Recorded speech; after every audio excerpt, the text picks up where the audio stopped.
was a cloud hanging over the furry convention after police were called to a downtown Pittsburgh hotel. What does furry fandom mean? Furries are fans of anthropomorphic appearances. So, as I'm sure you've all noticed, the furry fandom has become a lot more accepted in the media over the past few years. But the question that I'm sure everybody wants to ask is, why?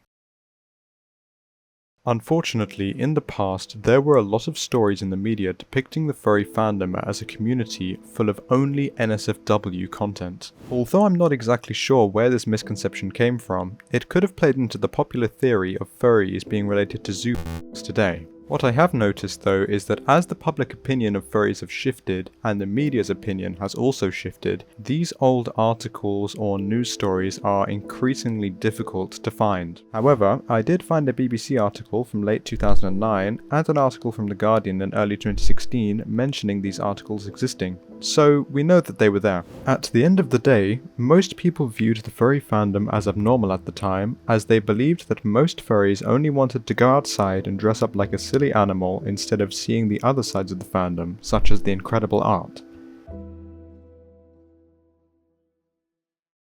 Thanks to a few content creators attempting to tell the public the truth behind the furry fandom, the public's attitude began to change, beginning to look at the fandom as a whole and realizing that it isn't what most of the media at the time was portraying it to be. This prompted even more videos to be released from these creators addressing the media's representation of furries, convincing even more of the public to take a look at the entire fandom for themselves instead of relying on only sensationalist stories. Over quite a short period of time, between 2019 and 2023, the general public's attitude began to change to more of a positive outlook on the furry fandom, instead of a mostly negative outlook.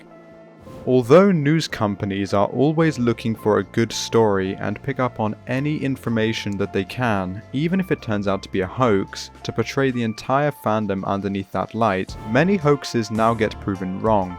And there are plenty of articles doing exactly that. This clearly shows that the media is now focused on fixing the negative perception of the furry fandom, or at the very least attempting to prevent the fandom from being seen in an even more negative light by the public.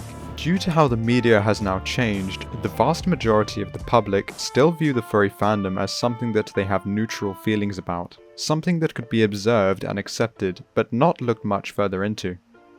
I honestly believe that the furry fandom's reputation is slowly being repaired after many years of it being seen only negatively by the public. Some media companies are attempting to right the wrongs of the past and actively disprove hoaxes wherever possible. From here, I can only really see the furry fandom's perception in the public being improved over time. With any luck, this could help people feel like they can be more adventurous in the public and truly unleash their creative potential.